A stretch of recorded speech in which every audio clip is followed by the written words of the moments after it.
विश्व वंदनीय संत सम्राट बंदी छोर सदगुरु श्री कबीर साहब जी, मेरे हृदय मंदिर के आराध्य परम पूज्य गुरुदेव जी, पूजा की योग सभी संत समाज, मैं चंद कमरों में सर झुका की तरह बार बंदी करता हूँ। बोलिए श्री सदगुरुदेव की जय। सदगुरु श्री कबीर साहब जी कहते हैं कि लोग कितनी रोचक भयानक बातों को बता बता करके और लोगों को भरमाते और भुलाते रहते हैं, बहुत वैसी बेढंगी बात सुनाते हैं। जब भीमसेन था, भोजन पाता था, तो कहते हैं कि जो दाल बनती थी तो एक एक चमचा 100 मन का सो भीमसेन ने खाया। भाई एक एक चमचा था, चमचा में 100 मन दाल आती थी और उसको भीम खा जाता था। और फिर जब वो ढूंढाल करने जाता था ना, टट्टी करने, तो छोटा मोटा जैसे जो मिट्टी का टीला होता है जंगल में, ऐसा हो जाता था। ऐसी ऐसी बातें लिख लिख करके बहुत लोगों को भरमाया गया है। और भीमसेन भोजन पाता था और मामा शकुनी बेचारा डोनाल करने जाता था, संडास जाता था। अब इन बातों को लिख लिख करके इन्होंने प्रचार किया, तो ये कितना बड़ा भ्रम बढ़ाया संसार में। ये बहुत बड़ा, छोटा मोटा नहीं है, बहुत बड़ी बीमारी है। फिर लोगों ने जरा भी शर्म नहीं करी, हंसते और हंसाते रहे, खूब हंसे और हंसाए।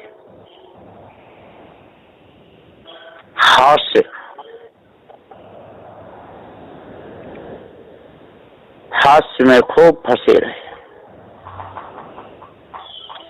क्या इनको क्या हो गया पता ही नहीं। 100 ग्राम तेल में 1 कुंतल की पूरी सेकी, 50 ग्राम पाए गए, पूरी नहीं घटी भाई। अब बताओ, 100 ग्राम तेल में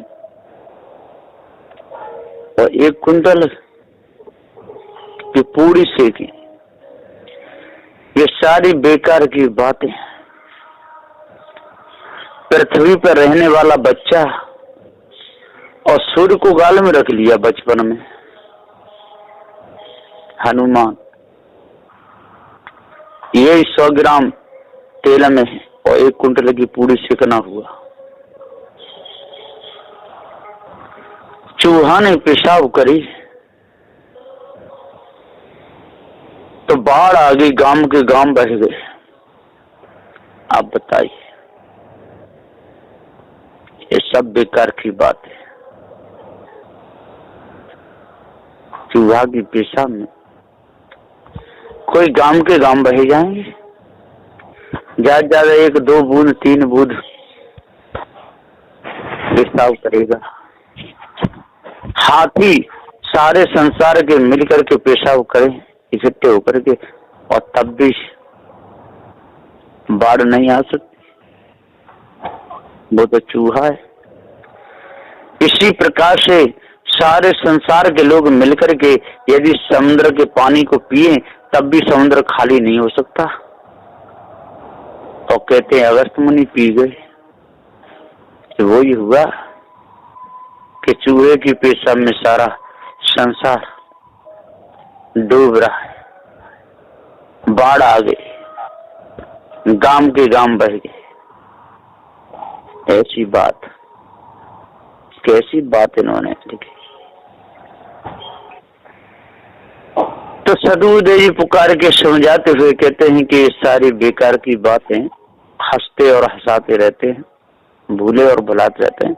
अब वही बातें और ग्रंथों में लिख दें। ग्रंथों में लिख करके सबको सुना करके इन्होंने लोगों के दिमाग खराब कर दिया और सब उन्हीं बातों में भूले हुए हैं। इतना भारी धनुष था शिव जी का जो राम ने उठाया था, उस पर 10,000 भूप लग गए उठाने लेकिन उठा नहीं पाए। उस धनुष को राम ने उठा दिया। कैसी बात है ना। मक्खी छींकी, मक्खी को छींक आई तो सारे जंगल के पशु भागे। क्या मक्खी की छींक से सारे जंगल के पशु भाग सकते हैं? ये बेकार की बात है। क्या 10,000 भूप उठाने के लिए लग गए, क्या उस धनुष को राम उठा सकते हैं? बिल्कुल बेकार की बात है। कैसी बात है।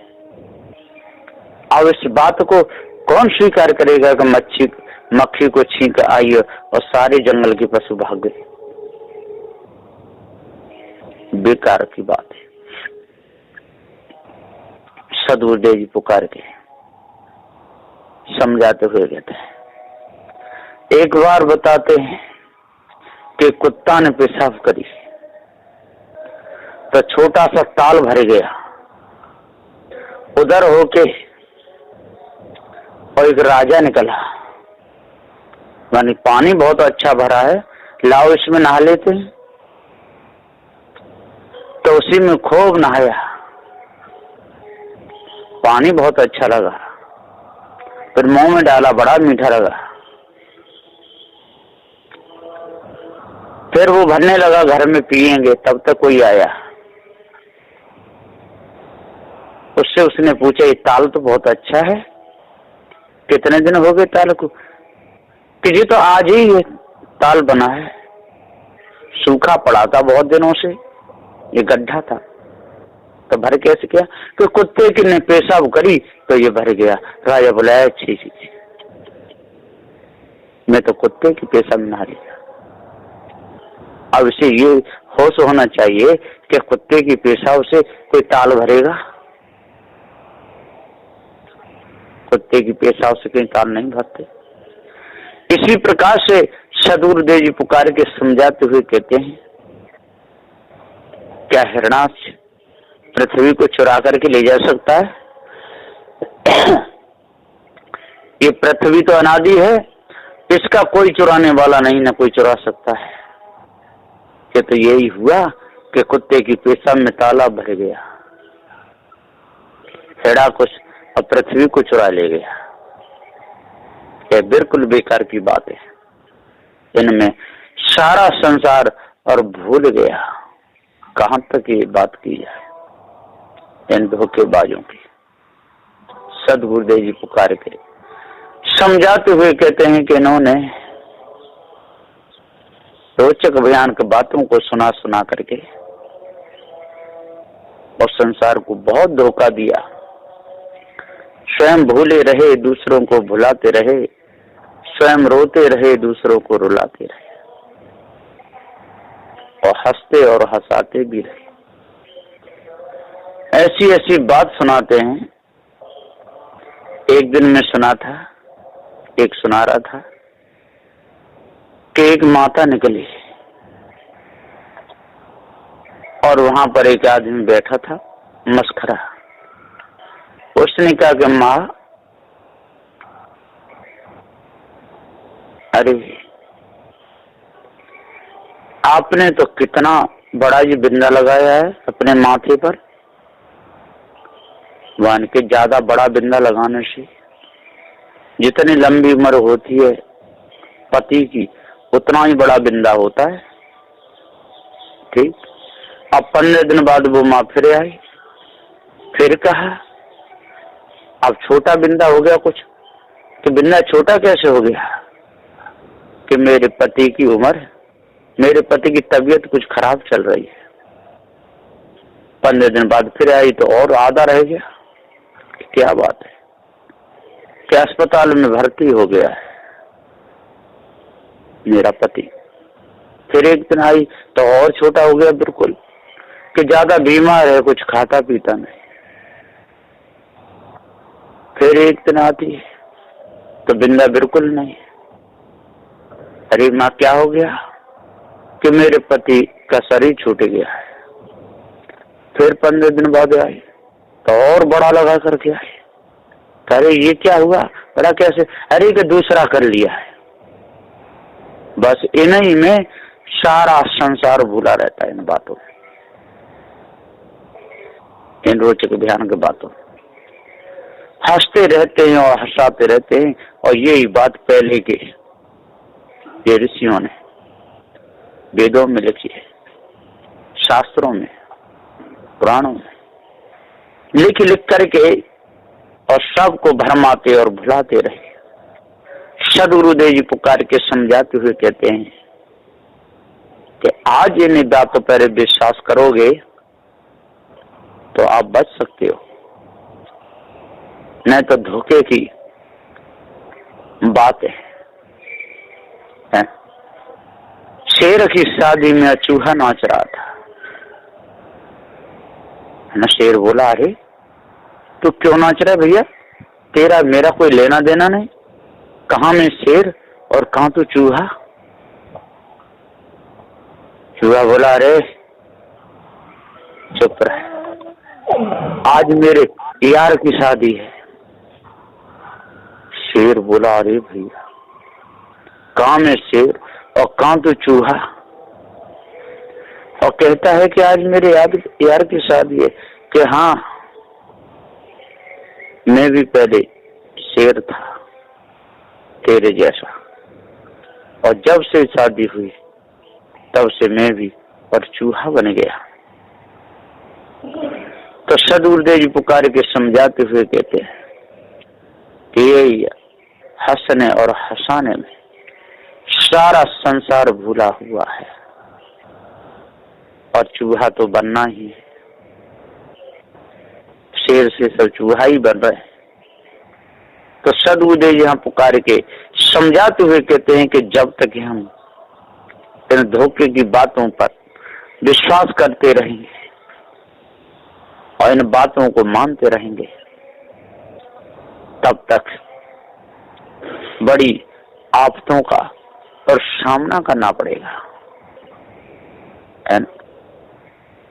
कहते हैं कि एक का जंगल में और ट्रक खराब हो गया। ट्रक खराब हो गया तो अब क्या करे बेचारा, कुछ नहीं। तो एक कुत्ता ढूंढ रहा था, कुत्ते की कमर में रस्सा बांध दिया और ट्रक का सामने रस्सा बांध दिया। तो कुत्ता पर खिंचवा के ट्रक को ले आए 10-20 किलोमीटर। ये बिल्कुल झूठी बात है। ठीक इसी प्रकार से ये संसार के लोग कहते हैं कि कृष्ण ने और गोवर्धन पर्वत उठा लिया, वचकनी अगुली पर रख लिया, गोवर्धन पहाड़ और रख लिया। ये तो वो ही हुआ जिस प्रकार से कुत्ता पर ट्रक खिंचवा के लाए। क्या कुत्ता ट्रक खींच सकता है? क्या कोई गोवर्धन पर्वत पहाड़ को अंगुली पर रख सकता है? बेकार की बात है। सदगुरुदेव जी पुकार के समझाते हुए कहते हैं कि एक बार खरगोश को गुस्सा आ गया। हाथी था, हाथी खरगोश की अगाई काट गया तो खरगोश को बहुत गुस्सा आई है ना। गुजरात में खरगोश को ससा कहते, तो उसे बहुत ससो, उसको बहुत गुस्सा आई, नाराज हुआ हाथी पर। अरे बदतमीज, तू मेरी अगाई काट गया। तो हाथी ने अपनी सूंड मार दी। तो ने क्या काम किया कि हाथी को पटक करके वो अपने पीठ पे डाला, लाद लिया और जाकर के गहरी नदी में जाकर छोड़ दिया। अब बताइए, क्या चूहा ऐसा कर सकता है? क्या हाथी को अपनी पीठ पर रख करके नदी में डाल सकता है? इसी प्रकार से लोगों ने ये बच्चों जैसी कहानी लिख दी कि हनुमान जी द्रोणागिर पर्वत को उखाड़ है और आकाश में उड़ करके आए सूर्यास्त होने से पहले आ गए। सूर्य उदय होने से पहले, अस्त नहीं, उदय होने से पहले आ गए। कैसी बात है झूठी लिखी। इनको पढ़ पढ़ करके लिख लिख करके लोग इतने वीरान हो रहे हैं, इतने बड़े पंडित कहला रहे हैं, इतने बड़े ज्ञानी कह रहे हैं।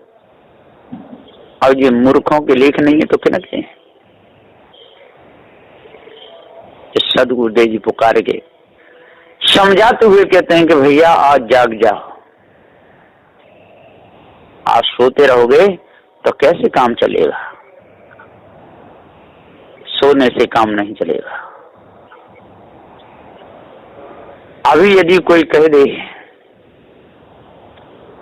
कि प्रधानमंत्री मोदी जी ने पूरी दिल्ली उखाड़ करके अपने सिर पर रखी और समुद्र में फेंक दे, तो ये कितनी बड़ी दोष की बात है। उसको तुरंत पकड़वा करके जेल में डाला जाएगा और कहा जाएगा मूर्ख आदमी। कोई दिल्ली कोई 10-20 किलो का ढेला है, सो उठा करके कोई समुद्र में डाल देगा। पर जो वेदों में शास्त्रों में जो झूठी बात लिखी है, इनको कोई कितना भी बोलता रहे मंचों पर बैठ करके, और कोई इन पर कोई विचार नहीं करता है। इन धोखे की बातों में सारा संसार बह गया, है ना। रावण जब हंसता था तो गर्भवतियों के गर्भ गिर जाते थे, ऐसी ऐसी बात लिखी हुई है। और उसी रावण को और बाली अपनी कांख में दाब लिया था। 6 महीना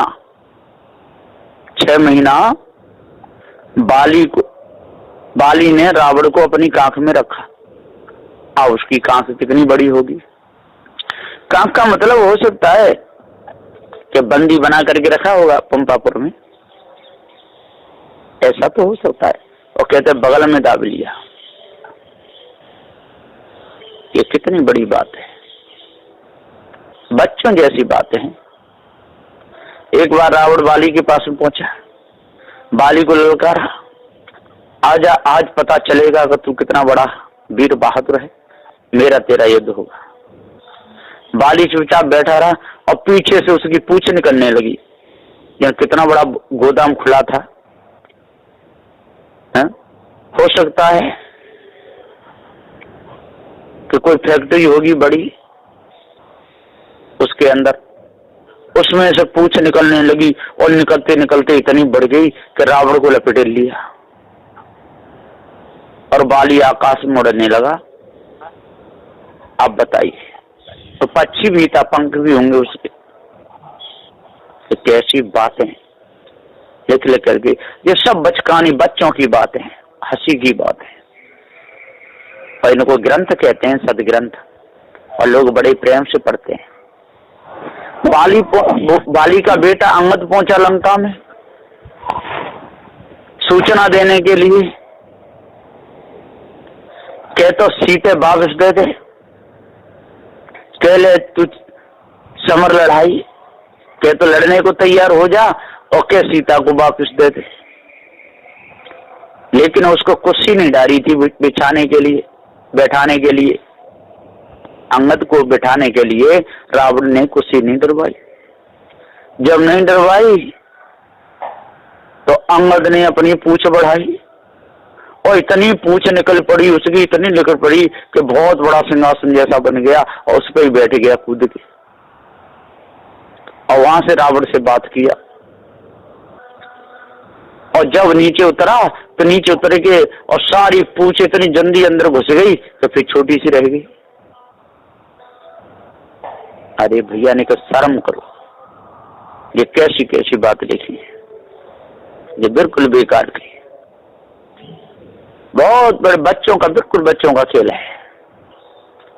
बच्चे लोग रेत में खेलते हैं, हाथी घोड़ा बनाते हैं और खूब कहे मेरा हाथी बड़ा है, मेरा हाथी बड़ा है। अरे वो तो मिट्टी का है, बच्चों का खेल है। इसी प्रकार से ये भी बचकानी बात है, बच्चों जैसी बात है। सदगुरुदेव जी पुकार के समझाते हुए कहते हैं कि ये बहुत बड़ी भूल है।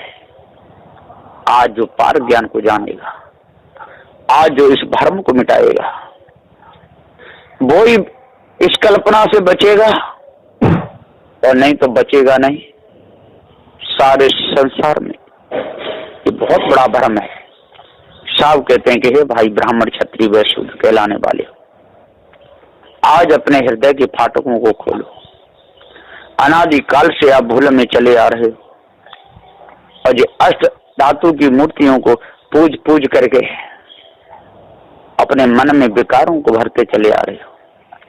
विषय वासनाओं ने आपके अंदर वास कर लिया है, भ्रम भूल कल्पना ने आपके अंदर वास कर लिया है, इन झूठी रोचक भयानक बातों ने आपके अंदर वास कर लिया है। आपको निज का पता ही नहीं चल रहा है। चेतन जीव अजर अमर अखंड है, इसके ऊपर कोई ईश्वर परमात्मा नहीं। सारे संसार में पापों का कारण है कि जो इन्हें मुसलमानों ने खुदा माना और हिंदुओं ने ईश्वर माना। ये सब बीमारी की जड़ यदि ये कट जाए और इनको ज्ञान हो जाए कि अपने ही कर्म का सबको फल भोगना पड़ता है, हमारे कर्म ही हमको दंड देते हैं, दूसरा कोई परमात्मा ईश्वर खुदा हमको दंड देने वाला नहीं है, ऐसा पता चले तब ये कर्म करना बंद करें, तब ये उल्टे सीधे कर्मों को बंद करें। और उन्हें तो पता है कि करनी का फल तो भगवान देता है और जन काय में राजी है? भगवान देता है, हम अपनी तरफ से हम तो कुछ है ही नहीं, वही प्रेरणा देता है, वही ज्ञान देता है, उसके अनुसार हम तो चलते हैं। हम तो नानत हैं, बेकारी हैं, परिचन्न हैं, ईश्वर के अंश हैं, ऐसे मान मान करके लोग बहुत भूले हुए हैं। इसी प्रकार के मुसलमान लोग कहते हैं हमको सारी प्रेरणा खुदा देता है, और खुदा कैसा है गोयों को लापता दिखता नहीं। अब तक दोनों की बात बिल्कुल बेढंगी बेकाम की और इसमें भूले हुए हैं। और अपने अपने ग्रंथों का इतना बड़ा इनको अभिमान घमंड है कि हमारा वेद बड़ा, वो कहता हमारी कुरान बड़ी। अरे भैया इनमें लिखा क्या ये तो देखो। आज पढ़ा लिखा समाज है, विचार करो और विचार करके इन झूठी बातों को दूर करो, अपने कर्मों को सुधारो, चोरी हिंसा विचार मत करो, ईर्ष्या क्रोध मानछल मत करो, गाली निंदा झूठ से बचो, सत्य विचार शील दया धैर्य विवेक वैराग्य गुरु भक्ति इसको धारण करो और पवित्र अपने हृदय को कर लो, और तब हृदय की कालमा मिटेगी और ये तन से मिटने वाली नहीं है ना।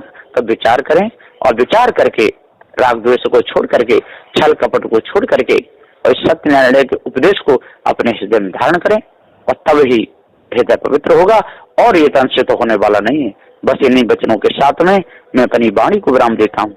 बोलिए श्री सद्गुरुदेव की जय।